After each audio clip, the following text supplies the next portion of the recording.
자, 오늘 우리가 함께 은혜 받을 말씀은 로마서 12장 1절과 2절 말씀입니다. 본문 말씀 가지고 하나님께 예배함의 원리라는 주제로 또 우리가 은혜를 나누도록 하겠습니다. 본문 말씀 제가 읽겠습니다. 그러므로 형제들아, 내가 하나님의 모든 자비하심으로 너희를 권하노니 너희 몸을 하나님이 기뻐하시는 거룩한 산 제사로 드리라. 이는 너희의 드릴 영적 예배니라. 너희는 이 세대를 본받지 말고 오직 마음을 새롭게 함으로 변화를 받아 하나님의 선하시고 기뻐하시고 온전하신 뜻이 무엇인지 분별하도록 하라. 아멘. 그리고 오늘 이 본문 말씀을 좀 더 자세하게 인식하기 위해서 개역 한글 번역본이 아닌 표준어 세번역 번역본을 제가 또 읽어드리겠습니다. 형제자매 여러분, 그러므로 나는 하나님의 자비하심을 힘입어 여러분에게 권합니다. 여러분은 여러분의 몸을 하나님께서 기뻐하실 거룩한 산 제물로 드리십시오. 이것이 여러분이 드릴 합당한 예배입니다.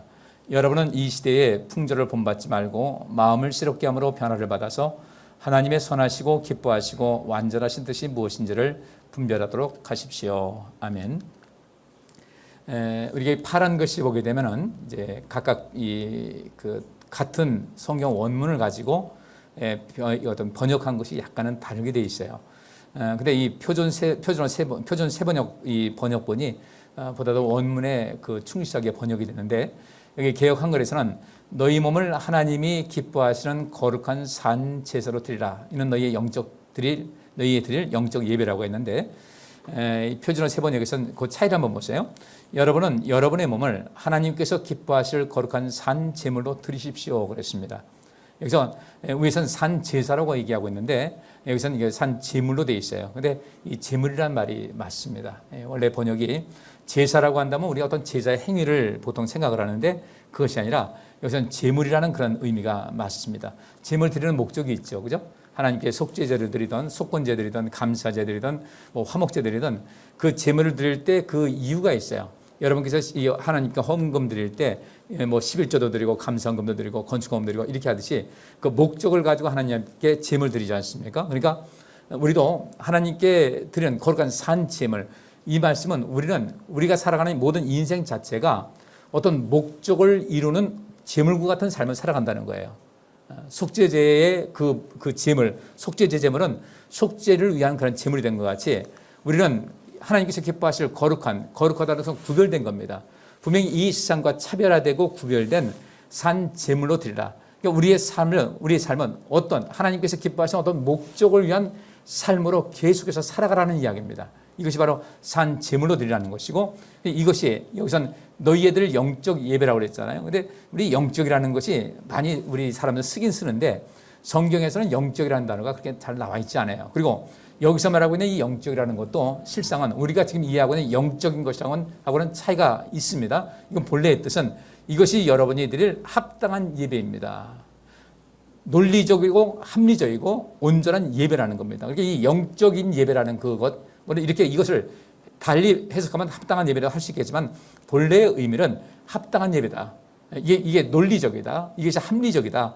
이런 예배를 드려야 된다는 겁니다. 그렇다면 오늘 저는 여러분에게 이 예배라는 것 통해서 우리가 하나님의 은혜에 다다를 수 있는 그 하나님의 은혜는 우리에게 많은 복을 주시거든요. 우리에게 굉장히 많은 것이 약속이 되어 있어요.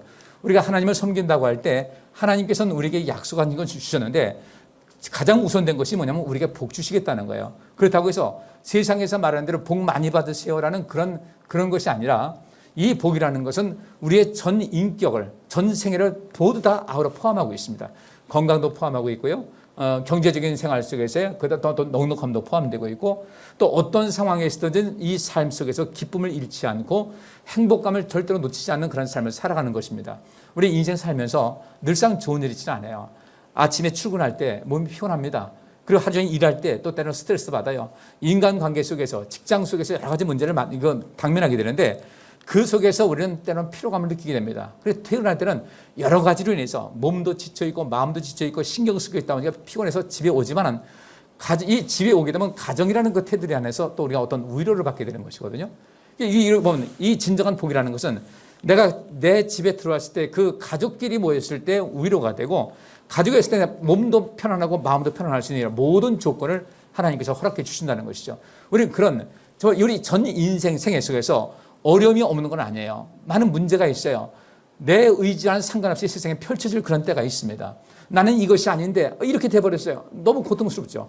이번에 일본이 엄청난 피해를 입었다고 그래요. 거기다 또 일본의 어느 산에서 이 화산이 폭발해가지고 뭐 5km 이상 그 화산재가 높이 올라갔다. 그들은 무서워서 벌벌 떨고 있어요, 지금요. 곳곳에서 제가 옛날에 그 까나리아 군도 스페인역이죠. 그 라스팔마스 갔는데 라스팔마스 거기서 멀지 않은 또 다른 섬에서 화산이 폭발을 해버렸어요. 전 세계에서 이렇게 하다 보니까 이 일본 사람들은 지금 이거 어떻게 되는 것이냐. 이것이 이 환태평양 그쪽으로 해서 또 대서양도 그렇고 화산이 일어나고 지진이 일어나고 이 계속해서 이 비바람이 몰고 태풍이 오니까 요즘 저들은 아주 멘붕이 됐다고 그래요. 어떤 사람은 그러더라고요. 우리 일본이 태풍을 끌어들이는 자석이 있나 보다. 우리 일본에는. 태풍만 일어났다면 작년도 그렇고 금년도 그렇고 태풍만 벌어지면 항상 일본을 스쳐가거든요. 스쳐가기도 하고 어떤 데는 그 길게 펼치니까 동서를 쭉 아주 그 내륙 전체를 훑고 가기도 하고 해가지고 먼저 번에 뭐 왔던 태풍 2번 때문에 그 회복도 안 되는 상태에서 또 이렇게 되니까 그들은 정신을 못 차리고 있어요. 그래서 우리는 우리의 의지와는 상관없이 벌어지는 여러 가지 환경도 있습니다. 그런데 우리는 주 안에서 하나님께서 우리를 지켜주시는 것이 있거든요. 제가 다음 주에는 사단이 이 세상에서 어떻게 역사하는가를 제가 말씀을 드릴 거예요.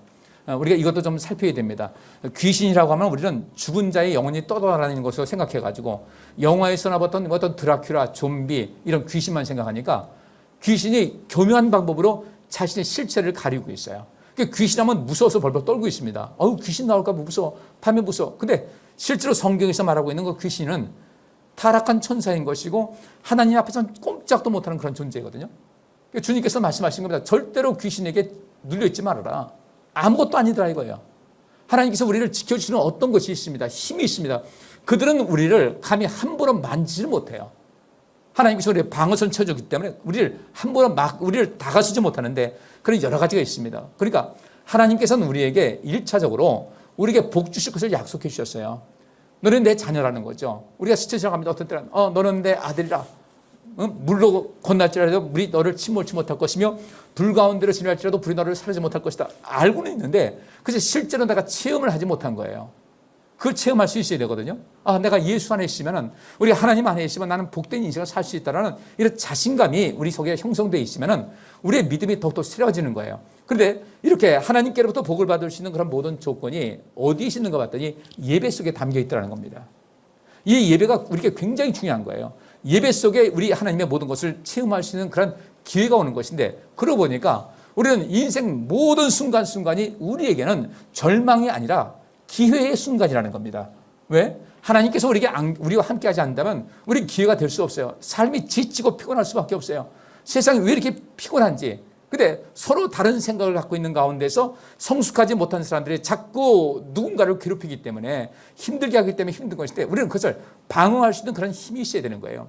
누가 이유 없이 나를 괴롭힌다. 이건 내 문제가 아니야. 내가 잘못한 것이 아니야. 그 사람 때문인 겁니다. 근데 그렇게 자꾸 누군가를 괴롭히는 사람은 그 사람은 어떤 사람들인가? 다른 것이 아니에요. 그들은 약한 사람을 자꾸 찾아다니는 겁니다. 되게 그래요. 약한 사람들을 계속해서 억압하는 사람이 있어요. 강자 앞에서는 꼼짝하지 못하는 사람들이 약자 앞에서는 계속 힘을 과시하니까 그때는 우리가 어떻게 대처할 것인가? 이런 삶의 기술도 얻을 수가 있어야 됩니다. 그들이 나를 함부로 하지 못하도록 뭔가 할 수 있어야 되는 거예요. 이런 그 모든 지혜를 우리 하나님께서 주시거든요. 내가 할 수 없는 것은 하나님께서 우리에게 능력을 더해 주시고 도와주신다는 겁니다. 그러면 이런 하나님과의 그 교제, 이 모든 것이 하나님께로부터 복도 오고 내가 세상을 이길 수 있는 그런 지혜도 있고 힘도 있다면은 전적으로 하나님을 가까이 하는 삶을 살아갈 수 있어야죠. 그분께 해답이 있으니까. 근데 이 예배라는 것은 바로 하나님과의 만남, 하나님과의 그런 어떤 교제, 소통이 이루어지는 과정이기 때문에 모든 것을 이길 수 있는 거예요. 예수님께서는 매일매일이 편안하지 않으셨어요. 편안했을 것이다? 아니었어요. 예수님께서 이 의를 이 세상에 행하는 가운데 불의를 따르는 사람들 통해서 수도 없이 공격을 당하셨습니다. 근데 주님께서는 개의치 않으셨어요. 그것 때문에 속상해가지고 나 저것들 때문에 어떡하나 그렇게 하지 않았어요. 주님께서는 당당하셨습니다. 그들의 문제이기 때문에 주님께서는 그들에게 지배를 받지 않으셨어요. 이런 삶의 여유를 갖고 세상을 살아갈 수 있어야 되는데 이 모든 것이 하나님께로부터 주어지는 것이니까 여기 있는 말씀대로 여러분은 여러분의 몸을 하나님께서 기뻐하실 거룩한 산제물로 드리십시오. 그러면 이 제물, 내가 살아있는 제물로 주 앞에 드릴 때 우리 하나님께로부터 능력이 임하게 되고 또 은혜가 채워지는 거예요. 여기서 산제물이 무엇일까? 전에 제가 아주 참 바보 같은 생각을 한 적이 있었어요. 원래 여러분 산 오징어라고 보셨죠? 이렇게 일식집 가면 산 오징어. 그러면 거기다가 산자하고 한타 띄고서 산 오징어라고 써야 되는데 붙였으니까 산 오징어. 산에서 난 오징어. 산에서도 오징어가 나나? 제가 똑똑한 사람인데 헷갈리더라고요. 산 오징어. 전 뭔가 했더니 살아있는 오징어예요. 생물 오징어인데 이것을 띄어쓰기를 안 하고 붙였으니까 산에 있는 오징어가 생기는 거예요. 근데 이건 산 오징어. 여기 어디가 산짐으로 띄어 있지 않습니까? 산짐을. 우리 자체가 살아있는 재물이 되는데 아까 말씀드린 대로 재물은 목적이 있거든요. 속죄제는 속죄제의 목적이 있습니다. 화목제로 드리는 그 재물은 화목하고자 하는 그런 목적이 있어요. 그러면 우리 하나님께서는 우리를 보내셨습니다. 우리 지금 이 세상 살아가고 있습니다. 우리 속에 피가 계속 흐르고 있어요. 숨 쉬고 있어요. 살아있어요. 살아있는데 이 재물은 어떤 목적에서 쓰이는 것이라고 할 땐 우리는 분명히 내가 살아있는 어떤 목적이 있다는 겁니다.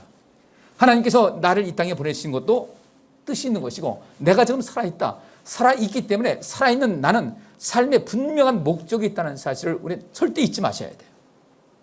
그 목적은 어떤 것일까? 그냥 하루하루 벌어가지고 출근해서 돈 벌어가지고 가족들 먹여주고 여러분 그런 인생이면요 얼마나 힘들어요. 얼마나 초라해 보여요. 내가 직장 다닌다. 직장에 다니면서 어떤 일을 할 때 여기에 또 다른 의미를 내가 부여를 할 수 있어야 돼요. 이것이 무엇일까? 저 목회를 하고 있습니다. 목회하는데 그렇죠. 여기서 어떤 뜨거운 우리 교회가 여기서 어떤 재화를 창출하는 것도 아니에요. 교회는요 이익을 창출하는 단체가 아니에요. 그래서 우리는 비영리 단체로 등록이 되어 있습니다. 그 여기서 창출하는 것은 무엇인가? 저는 분명히 우리 성도님들 삶 속에 무언가를 창출해낼 수 있는 그런 에너지를 공급하는 사명이 있는 것이거든요. 그리고 목회하는 것이 룰루랄라 좋으냐? 때로는 힘들어요. 근데 힘들기 때문에 목회가 가치가 있다는 겁니다. 여러분께서 어떤 일을 하든 간에 그 일에 가치를 두라는 거예요. 여러분께서 하시는 어떤 일에 목적을 분명히 해서 그렇지 내가 하는 이 일을 통해서 누군가 나는 그가 누군지도 모른다. 누군지 모르지만 분명히 유익을 받는 사람이 있다는 거예요. 우리는 이렇게 인생을 살아가는 것이거든요. 그러니까 그러면 우리는 하나님께서 기뻐하실 거룩한 산 제물로 드리는데 이 제물 어떤 제물이 될 것인가? 나는 어떤 제물이 될 것인가?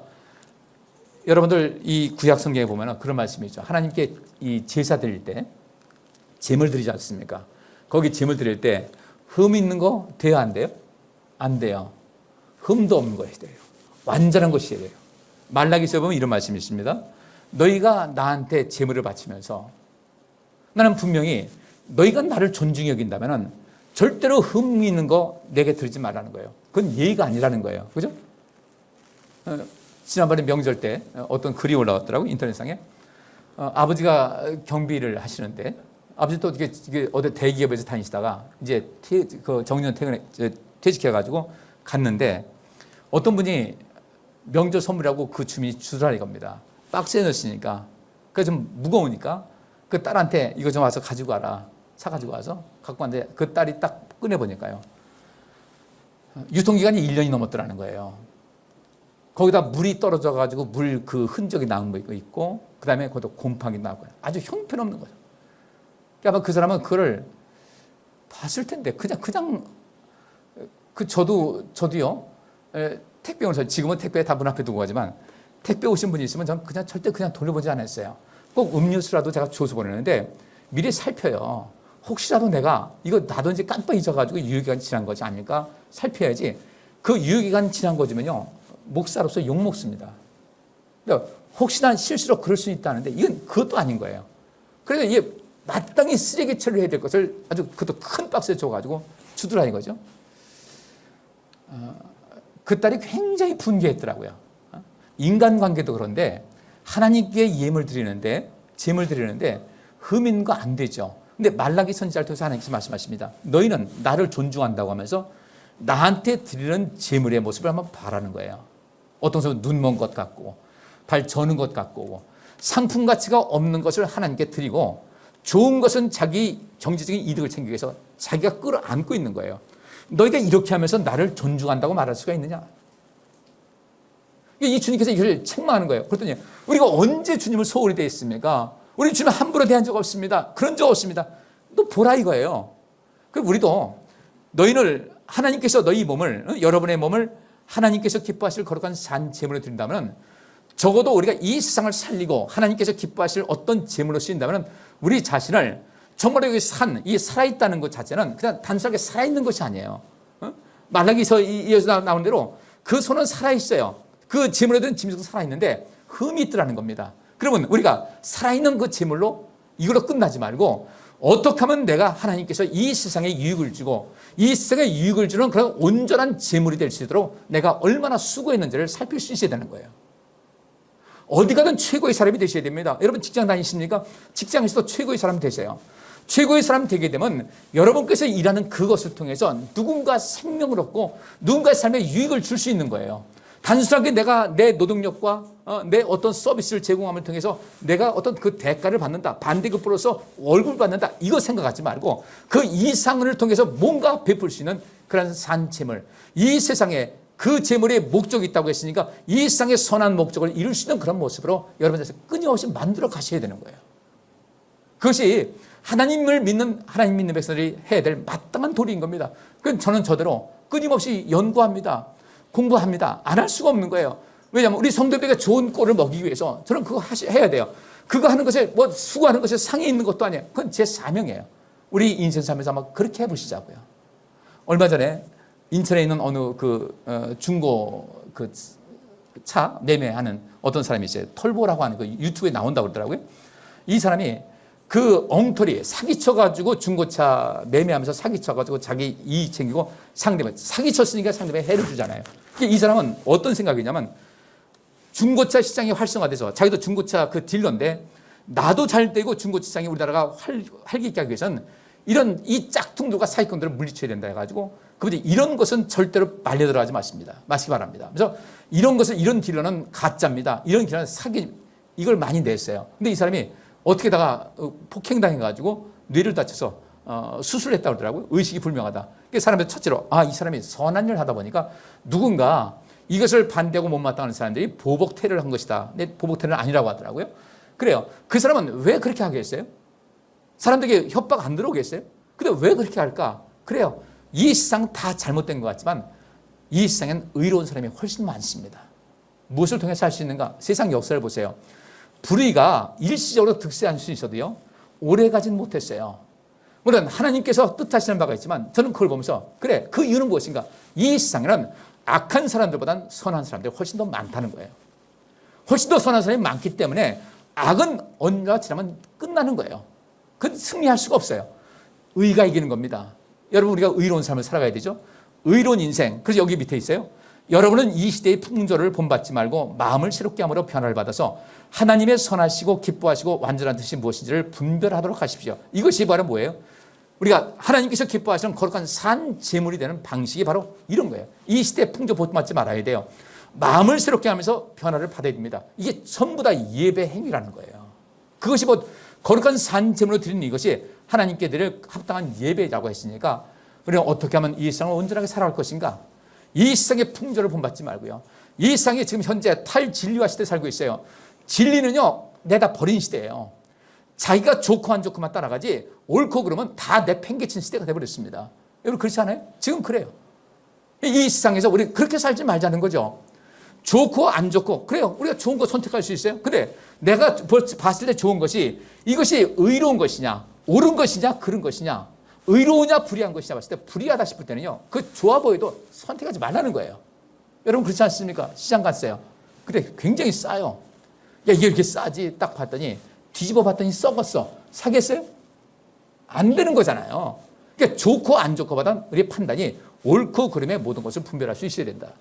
그래야만 이 세상이 아름다워질 수 있으니까 결국 하나님께서 기뻐하실 거룩한 산 제물을 드리라는 것은 이 세상을 보다도 아름답고 보다도 온전하고 보다도 의롭고 보다도 많은 사람에게 행복을 줄 수 있는 그런 삶을 살아가서 그들에게 선한 영향력을 행사하는 것이 이 산제물로 드리라는 겁니다. 그것이 곧 하나님께 드릴 합당한 예배다. 그런데 우리는 지금 예배를 어떻게 보고 있습니까? 우리 지금 이 예배를 지금 우리가 여기 모여서 예배하는 이것으로 이것이 예배가 다 예배 전체인 양 착각을 하고 있기 때문에 예배에 있어서 성공이 안 되는 거예요. 예배에 있어서 문제가 많이 발생하는 거예요. 오늘 이 예배가 무엇인지를 한번 좀 그 부분만이라도 확실하게 하는 시간이 되시기 바랍니다. 자, 오늘 본문에 나오고 있는 합당한 예배다 할 때 그 예배라는 것은 히라브로 라트레이라는 단어가 쓰입니다. 예, 라트레이라. 그럼 이 라트레이라는 이 단어가 어떤 뜻인가를 봤더니 두 가지가 포함돼요. 영어에서 worship과 그다음에 service입니다. 이 두 가지. worship, service. 이 두 가지가 포함되는데 worship은 뭐예요? 하나님을 찬양하는 거예요. 하나님을 높이고 찬양하고 경배하고 하나님께서 박수를 치고 하나님 감사합니다. 온갖 영광 돌리는 것이 이게 worship이고 서비스라는 것이 있습니다. 예배한다는 것은요. 이 서비스가 뭔가 여러분 지금 이 시대는 4차 산업, 3차 산업 해가지고 서비스를 제공하고서 많은 것을 얻습니다. 그렇죠. 지금 서비스가 많이 제공이 되고 있어요. 그럼 이 서비스가 무엇인가? 어떤 유익을 위해서 어떤 이것이 눈에 보이는 것이든 보이지 않는 것이든 어떤 서비스를 제공해요. 미국에 갔더니 식당에 가면요. 거기는 식당이 서빙하는 사람들이 그 기본 월급이 거의 없어요. 이분들은 전부 다 팁을 받고 사는 거예요. 요즘은 팁이 15불에서 20불 나와요. 그렇게 10만 원어치 먹으면요. 2만 원 팁 주고 와야 되는데 우리 그 문화에 익숙하지가 않아가지고 2만 원 주려면 살 떨려. 근데 그렇게 나오면요. 이게 완전히 이게 미개인 되는 거예요. 그래서 이걸 주고 나오는데 이 사람은 팁을 더욱더 많이 받기 위해서 음식을 서빙하잖아요. 밥 먹는 데 한 3번, 4번씩 와요. 맛이 어떻습니까? 더 필요한 것 없습니까? 아주 귀찮을 정도예요. 근데 왜 이렇게 올까? 다른 건 아니에요. 저 이렇게 열심히 서빙하고 있으니까 팁 좀 많이 주기 바랍니다. 그 사람도 그거 먹고 사는 것이니까 그게 월급 같은 것이니까. 그러니까 서비스를 제공을 합니다. 오신 고객, 자기를 찾아온 고객한테 서비스를 많이 제공해서 어떤 유익을 얻고자 하는 것이 이것이 바로 서비스라는 그 단어의 뜻인데 근데 이 말씀을 가만히 봤어요. 어떤 유익을 위해서 서비스 제공한다. 그런데 하나님께서는 우리에게 엄청난 서비스를 하셨어요. 하나님께서 우리에게 베푸신 서비스는요. 우리 사람들 갚을 수 없는 만큼의 엄청난 서비스를 먼저 제공해 주셨어요. 성경에 그 말씀이 있죠. 너희가 먼저 하나님을 사랑하는 것이 아니라 하나님이 너희를 먼저 사랑하셨다. 사랑 베푸는 것 서비스입니다. 이것도 우리 예배 행위예요. 이거 우리가 본받으셔야 돼요. 자, 요한복음 3장 16절 말씀 보니까 하나님이 세상을 이처럼 사랑하사 독생자를 주셨어요. 예수님을 이 땅에 보내셨어요. 근데 예수님 보내셨는데 이 땅에 오셔서 예수님께서 오셔서 한 일이 뭐가 왔더니 우리를 살리고자 죽으셨어요. 이게 엄청난 사건입니다. 어떻게 아버지 하나님께서 아들을 죽음의 자리로 내몰 수가 있을까? 그것도 다른 것이 아니라 하나님 앞에 계속해서 저항을 하고 하나님의 뜻을 거스리고 진정한 예배를 드리지 않는 그 사람들, 여전히 하나님 앞에 적대행위를 하는 그들을 구하시겠다고 예수님을 이 땅에 보내신 거예요. 서비스 하신 거예요. 하나님께서 그렇게 하셨겠죠. 이사야 선지자도 또 그 얘기를 했는데 하나님께서 누가 나를 위해 갈고 했더니 이사야가 뭐라고 합니까? 맹구같이 손을 번쩍 들어 저요 하면서 제가 가겠습니다 그런 거예요. 이게 진정한 예배거든요. 우리가 왜 헌신해야 되는가? 우리가 왜 주 앞에 봉사를 해야 되는가? 다른 것 아니에요. 우리는 이 세상을 살려야 될 목적이 있습니다. 그런 사명이 있어요. 예수님께서 가지신 것과 똑같은 거예요. 근데 그 일은 하나님께서 먼저 하신 거예요. 세상을 살리시고자 하나님께서는 당신의 아들을 이 땅에 보내셨어요. 그리고 예수님께서는 이 땅에 오셔서 우리를 살리기 위해서 그렇게 애쓰시다가 마지막에 사람들의 질투와 질시 속에 결국은 목숨을 뺏기셨어요. 물론 3일 만에 부활하신 거죠. 3일 만에 부활한 것도 하나님의 우리에게 엄청난 서비스입니다. 너희는 죽어도 산다는 거예요. 너희는 영원히 산다는 것을 말씀해 주셨어요. 하나님께서는 우리에게 서비스를 제공해 주셨는데 우리는 그러면 어떻게 우리가 하나님 앞에 보답할까? 우리도 마땅히 서비스해야 되는데 이 서비스가 뭐예요? 이게 예배라는 겁니다. 그래서 여러분들 이 미국 가서 이 주보를 보게 되면요. 예배를 서비스라고 나와요. 예배가 서비스. 주보 보면 나와요. 서비스라고 되어 있어요. 우리 하나님께 예배하는 것은 서비스인데 그 서비스는 뭐예요? 무엇인가? 그렇죠. 하나님께 감사하는 것도 있고 봉사하고 또 주님께서 우리에게 주신 이 사명을 따라서 임무를 잘 감당하는 것이 이것이 예배인 거예요. 그러면 여기 나와서 함께 모여서 하나님을 찬양하고 하는 것은 이것은 워십입니다. 이 워십이고 두 번째 예배의 중요한 것은 서비스니까 그 서비스는 언제 할 것인가? 하나님께 뭘 드릴 때 어떻게 하나님께 봉사할까? 하나님께 봉사하는 것은 다른 것이 없어요. 하나님께서 기뻐하시는 일을 하면요. 이것이 하나님께 봉사하는 것이고 이것이 하나님께 예배하는 것이에요. 그러면 하나님께서 기뻐하시는 것이 무엇일까 가만히 봤더니 이 세상을 살리는 것이었어요. 이 세상에 소금 역할을 해서 이 세상을 살려라. 전에 말씀드렸잖아요. 소금은 맛만 낼 것보다 아니라 우리 몸속에 소금, 이 나트륨이 없으면요. 사람 죽습니다. 그래서 우리 안에 이 소금 성분이라는 것은 내 생명을 유지하는 필수 요소예요. 한여름에 여러분들 목마르다고 계속해서 물만 마시면요, 사람의 목숨을 잃기도 합니다. 왜? 이 나트륨 성분이 떨어지기 때문에 몸에 전기작용이 안 일어나요. 생명을 유지할 수가 없어요. 그러니까 우리는 너희가 세상의 소금되라는 것은 이 세상을 살리는, 이 세상의 생명력을 유지하기는 가장 근본적인 역할을 하라고 주께서 말씀하신 거거든요. 그것이 바로 제물의 역사입니다. 제물이 하는 것이에요. 예배란 이 세상을 살리는 역할이다. 하나님께서 기뻐하시는 그 일을 열심히 행하는 것이 바로 예배라는 거예요.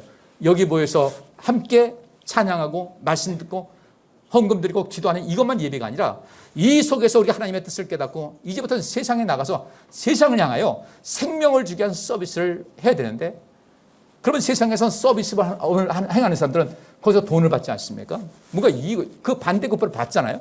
근데 우리가 이 세상을 향해서 행하는 서비스는 어떤 것이 있는가?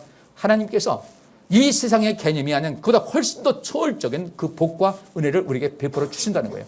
인생의 진정한 가치를 느끼게 하시고 인생의 진정한 즐거움을 맛보게 하시니, 여러분께서 이 서비스, 세상적인 개념이 아닌 이 성경에서 말하고 있는 이 서비스 개념을 철저히 가져서 이 세상을 온전하게 살아가시기 바랍니다. 내 원수를 사랑하라. 쉽지 않아요. 힘들어요. 내가 왜 저 사람을 사랑해야 되는데, 여러분, 근데 그것을 행하는 것이 예배라는 거예요. 내가 그 사람을 살린다. 기쁜 겁니다. 저희 형수님이 그 며칠 전에 대장암 걸려가지고 5년 있었는데 완치됐다고 판정 난 거예요. 저희 형님이 기뻤나 봐요. 형수가 이제 완치됐다고 이제 병원에 안 와도 된다고 해서. 제가 형수님께 전화했어요. 축하합니다. 축하합니다. 저희 형수님 대장암 걸리고서 그냥 거기서 무서워가지고 벌벌 떠면서 뭐라고 하냐면요. 아유, 나 이제 오래 못 살 것 같아. 근데 우리 형님이 조금 의존적이에요. 아주 더 큰 소리 칠 땐 큰 소리 쳐도요.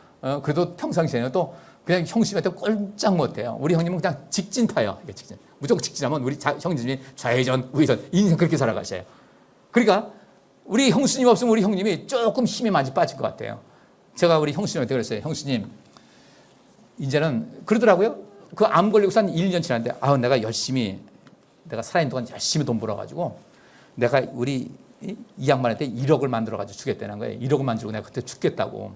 1억 만들고 왜 죽냐고. 죽으면 안 돼. 여기 이렇게 멋진 시동생이 있는데, 시동생도 좀 보살펴주고 하셔야지. 그러면 안 되지 않겠냐고. 이번에 제가 전화하면서 그랬어요. 형수님, 1억 돈 많이 많았어요? 열심히 쓰세요. 여기 시동생 위해서도 좀 쓰고, 열심히 쓰세요. 그러면서 이제 행복하게 사세요. 그리고 우리 형, 알잖아요. 혼자 못 살아. 형수님 돌아가시면요, 누구 데리고 온다? 그랬어요. 누가 데려가서 누군가 온다. 그러면 누구 좋은 일 시키려고 세상 일찍 떠나냐고. 내내 통화하는데 우리 형수님이 좋아가지고 웃어. 내가 봐도 입이 귀에 걸렸어. 그런 얘기 해주니까 그렇게 기분이 좋은 거예요. 여러분들, 원수를 사랑하라. 쉽지 않아요. 근데 원수를 사랑하라고 주께서 말씀하셨으니까 그것이 뭐예요? 그것이 예배인 거예요. 그 예배 속에서 하나님께서 우리에게 복을 주시는 것이거든요. 그러면 할만하잖아요. 이것이 내가 누굴 살리는 것이다. 하늘에 상급이 있다. 하나님께서 기뻐하신다. 이것이 예배다. 열심히 하셔야 되죠. 그러니까 우리는 재물이 흠 있는 재물 만들지 말고 흠 없는 재물을 계속해서 만들어 가자는 겁니다. 우리 몸도 건강하게 만드시고요. 몸 관리 잘 하세요. 그냥 막 굴리지 마시고요. 혼자 있다고 그냥 대충 서가지고 물 말아가지고 잡수지 마시고 아주 잘 잡수세요. 잘 잡수세요. 몸도 건강하게 만드시고 마음도 건강하게 만드시고 신앙도 잘 관리해서 주님께서 보실 때 흠없고 점없는 그런 산 재물이 돼야지, 그냥 나를 그냥 막 굴려가지고 부실한 재물 만들면 안 된다는 거예요. 내가 부실하지 않고 건실해야 이 세상도 사는 겁니다. 부부관계나 마찬가지예요. 내가 건강해야 내 식구들 사는 거예요. 우리 그렇게 만들자는 겁니다. 그렇게 할 때 우리 인생이 온전한 거예요. 하나님에 대한 모든 봉사와 임무, 율법에서 요구하는 것에 근거한 하나님 경배와 섬김, 성스러운 봉사, 이런 문자적 의미를 볼 때 하나님께서 인정하시는 합리적 예배란 첫째로 하나님을 높이고 찬양하는 행위입니다. 우리 이렇게 모여서 예배도 하고 집에서 하나님 말씀 보면서 하나님께 감사도 하고 기도도 하는 이런 모든 하나님을 높이고 찬양하는 행위. 둘째로 하나님께서 우리를 부르신 목적과 목표를 이루기 위해 헌신하고 순종하는 삶의 양심 모두를 다 포함하고 있습니다. 주의 말씀에 순종하고 사는 거예요. 하나님 말씀대로 순종하고 사는 거예요. 열심히 선을 행하고 사는 겁니다. 성경에서 말하고 있는 선이라는 것은 착해 빠진 것이 아니라고 말씀드렸어요. 성경에서 말하고 있는 선이라는 것은 아주 탁월한 모습을 말하고 있습니다. 이 세상에서 우리가 선을 행할 때는 우리 자신이 탁월한 재물이 되셔야 돼요. 우리 끊임없이 그렇게 하셔야 되면 탁월한 사람이 되어야 되겠다. 근데 탁월한 사람이 하루아침에 만들어지지 않잖아요. 계속 훈련하시라는 거예요. 내 생각도 바르게 하고 온전하게 하고 하나님께서 기뻐하시는 모습이 무엇인지를 늘 분별해서 그렇게 온전한 재물이 되도록 끊임없이 우리를 만들어 가셔야 되는데 그 일에 힘쓰는 여러분 되시기를 주의 이름으로 축복합니다. 생각도 건실해야 돼요. 살아가는 방식도 있죠. 마찬가지예요. 우리는 아직도 갈 길이 멉니다. 우리는 끊임없이 지금도 변화해야 될 부분이 굉장히 많이 있어요. 내가 무조건 옳다고 하지 말고 이것은 이런 것인가 저런 것인가 한번 생각해 보세요.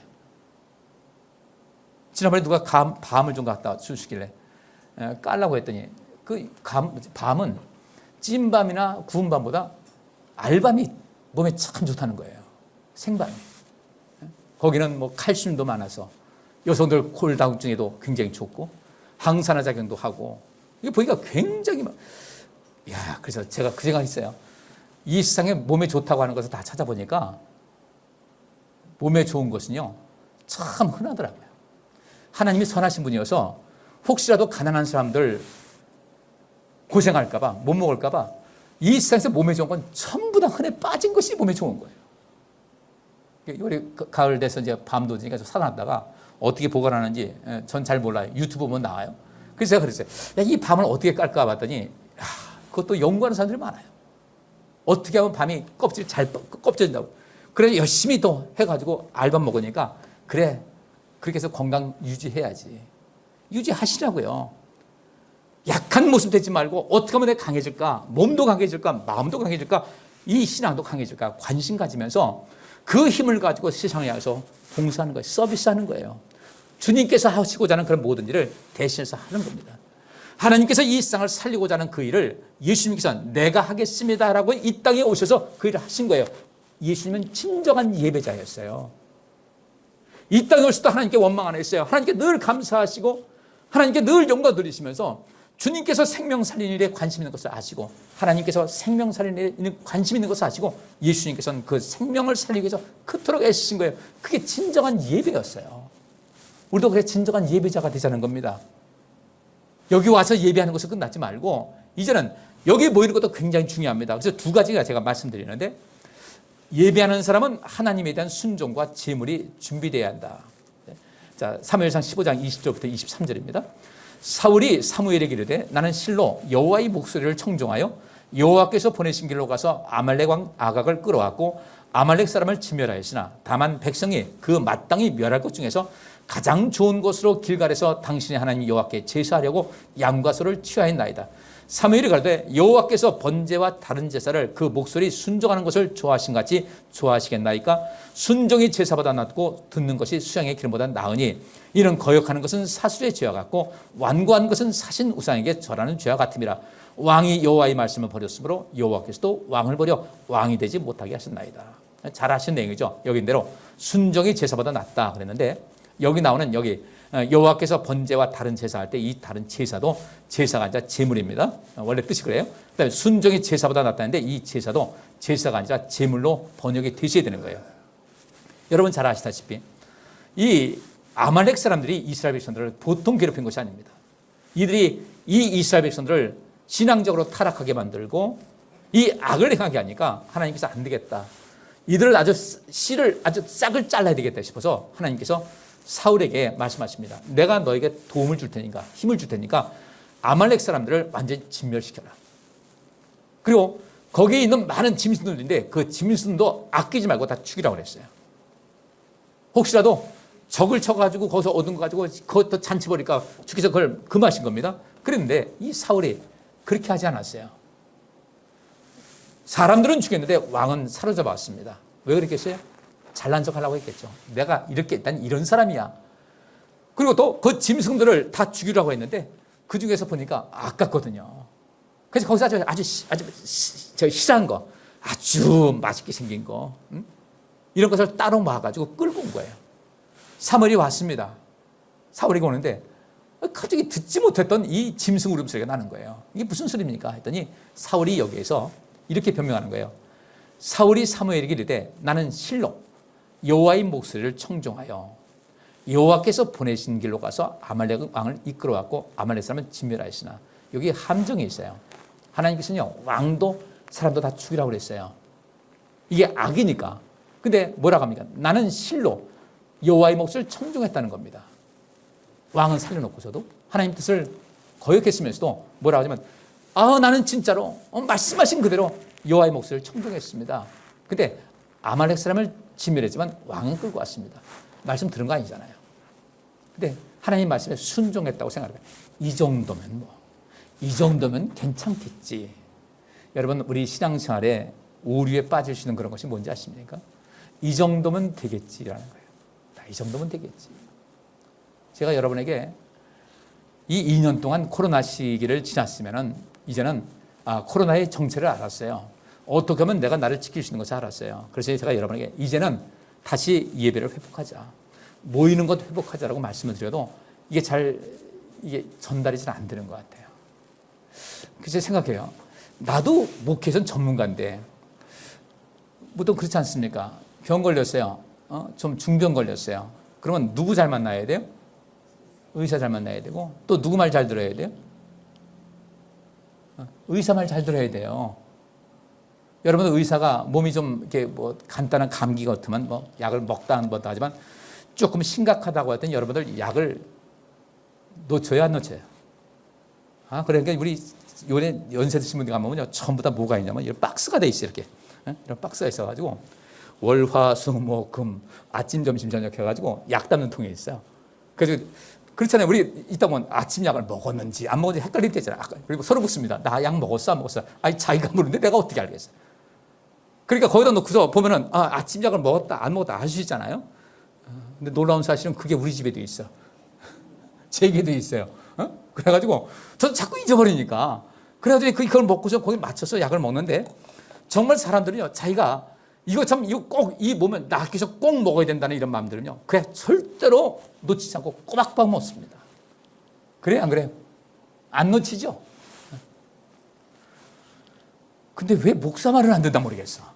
내가 돌팔이라 그런가? 돌팔이 아닌데. 여러분, 들으세요. 그러면 좋은 의사 만나고 의사 말 잘 들으면 낫듯이 목사 말 잘 들으면요, 제가 헛소리 하지 않잖아요. 그러면 좋은 일이 있습니다.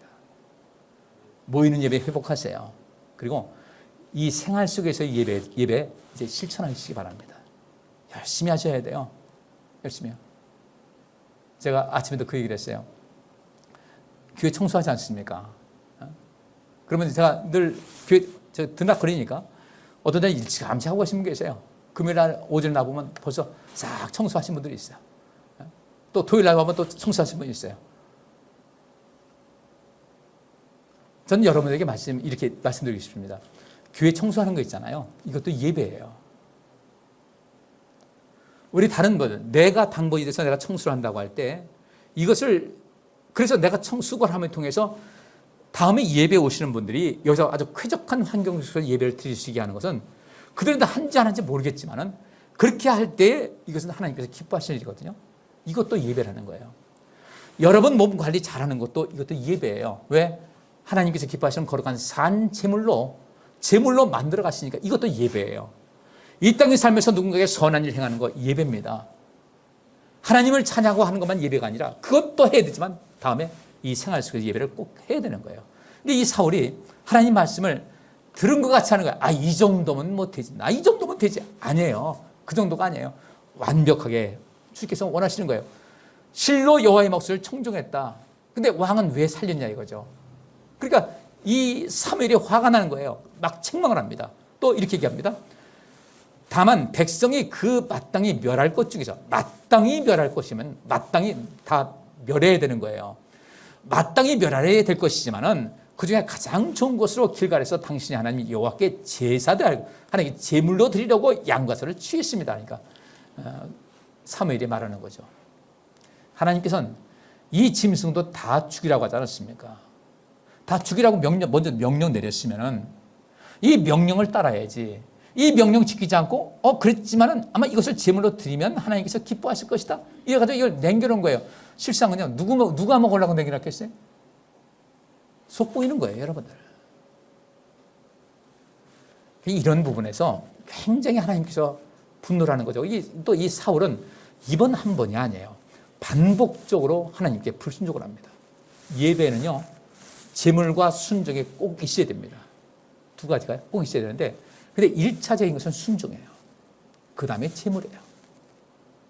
이 둘이 다 있어야 되지만, 다 필요한 것이지만, 먼저 혹시라도 앞장선 것이라면 순종이 항상 앞장서야 돼요.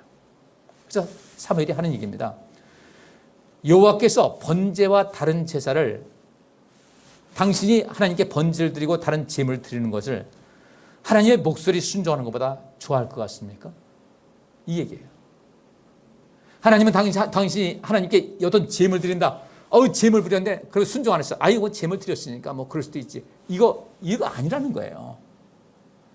그 명절 되면은 그 여성분들 특별히 그 손의 그 며느리들이 가끔, 지금은 뭐 많지 않으니까 쓰지만 그런 말이 있었어요. 아주 얄미운 며느리가 있다는 거예요. 뭐 양쪽 얘기는 못 들어가지고 흘러나오는 얘기예요. 큰 며느리는 큰 며느리가 돼가지고 열심히 해서 몸으로 다 봉사를 합니다. 근데 작은 며느리는 또 보니까 직장 생활에 젊다 보니까 바쁘다는 핑계를 와가지고 명절 때 와가지고 아무것도 늦게 와가지고 어머니 그러면서 예물을 딱 갖다 드리는 거예요.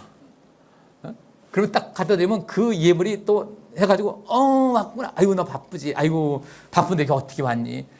그러면서 그 큰 며느리가 불만스러운 것이 우리 어머니는 돈만 보이고 예물만 보이고 순종하는, 예물 드리는 며느리는 보이는데 순종하는 며느리 안 보이는 거예요. 그래가지고 이제 좀 속이 상하다. 여기 이제 며느리 볼 분도 많이 있으니까 이제 좀 다 살피시기 바랍니다. 예물 드리는 며느리도 소중하고 또 순종해서 모든 몸으로 봉사하는 그 며느리도 소중한 거예요. 이래서 소중하고 저래서 소중한 거예요. 다 필요한 거예요. 근데 여기 보니까 이 사울은 그 재물이 자기 욕심을 사로잡다 보니까 재물의 눈이 팔린 거예요. 하나님 말씀에 불순종했어요. 우리 성도님들, 하나님께서 가장 기뻐하시는 예배는 하나님 말씀에 순종하는 것이 하나님께서 가장 기뻐하시는 그 예물이고 그 예배인 것을 꼭 믿으시기 바랍니다. 이제 우리 성도님들 이제 두 가지 다 하시자고요. 하나님께 마땅히 드릴 나를 온전하게 제물로 드리자는 거예요. 살아있는 제물로. 그래서 나를 더욱더 온전케 만들어서 이 세상에, 여러분 가정에서도 그렇고 교회에서도 그렇고 세상에 나가서도 그렇고 누군가에게 나는 하나님의 자녀라는 사실을 분명하게 인식시켜 주자는 거예요. 그래서 하나님 믿는 사람들하고 저런 모습이 있구나. 이 모습을 인식시켜서 이 제물의 목적이 있는데 하나님께서 나를 보내신 목적을 온전히 이루자는 거예요. 우리 몸 함부로 부리지 말고, 내 성격 옛날에 하지만 참 변하지 않아가지고 이상한 성격 갖지 말고 어떻게 하면 예수 그리스도를 닮아갈 수 있을까? 그래서 여기 이거 하나 보겠어요? 빌립보서 2장 보니까 5절에 여러분은 그리스도 예수님과 같은 마음을 가지십시오. 이것이 하나님께서 기뻐하시는 거룩한 산 제물이 되는 방법이에요. 예수님과 같은 마음을 가져야 돼요. 어떤 마음인가? 그분은 본래 하나님의 모습을 지니고 계셨지만 하나님과 동등되게 하게 되려고 생각하지 않으시고 오히려 자기의 모든 특권을 버리시고 종의 모습으로 사람들과 같이 되어 사람의 모양으로 나타나셨음에 자기를 낮추시고 십자가에 달려 죽기까지 순종하셨습니다. 순종하셨죠, 그죠? 순종과 더불어 자기를 낮추시고 십자가에 죽기까지 하셨어요. 온전하게 제물로 드리신 거예요. 예수님이야말로 진정한 예배자다. 이 모습 갖는 정말 하나님께서 기뻐하시는 예배자가 되시기를 주의 이름으로 축복합니다. 우리 몸을 거룩하게 온전한 제물로 만들어 가시자고요. 그리고 주 앞에 많이 헌신하시자고요. 하나님께서 우리를 위해서 우리를 살리시고자 아들을 보내신 서비스를 우리에게 제공하셨는데 우리 하나님 앞에 어떻게 우리가 또 갚아야 되겠어요? 우리도 하나님께 서비스해야 되는 거예요. 이것이 예배인 거예요. 근데 하나님께서 우리 눈에 안 보이시잖아요. 우리는 그것을 이 세상에 하나님께로부터 받은 이 사랑을 이제 우리 이웃 사랑을 통해서 실천해 나가는 거예요. 나하고 껄끄러웠던 사람들 하나 되시기 바랍니다. 생명 살리기 위해서 힘을 다하셔요. 어떻게 하면 주님께서 나를 살리신 것 같이 나도 누군가를 어떻게 하면 살릴 것인가? 어떻게 하면 우리 가정을 더욱더 든든하게 만들 것인가? 어떻게 하면 우리 교회를 든든하게 할 것인가? 어떻게 하면 이 세상을 아름답게 누가 보더라도 참 살만한 세상이다라는 그런 마음이 들게끔 할 수 있을 것인가에 대해서 관심 많이 갖는 것이 이것이 거룩한 산제물로 사는 것이고, 그렇게 해서 순종하는 삶을 살고자 힘을 다할 때 우리 하나님께서 순종하는 자에게 주시는 놀라운 복을 허락해 주실 줄 믿습니다. 주께서 온전한 제물 되셨고 온전한 순종하셨어요. 그 결과가 무엇입니까?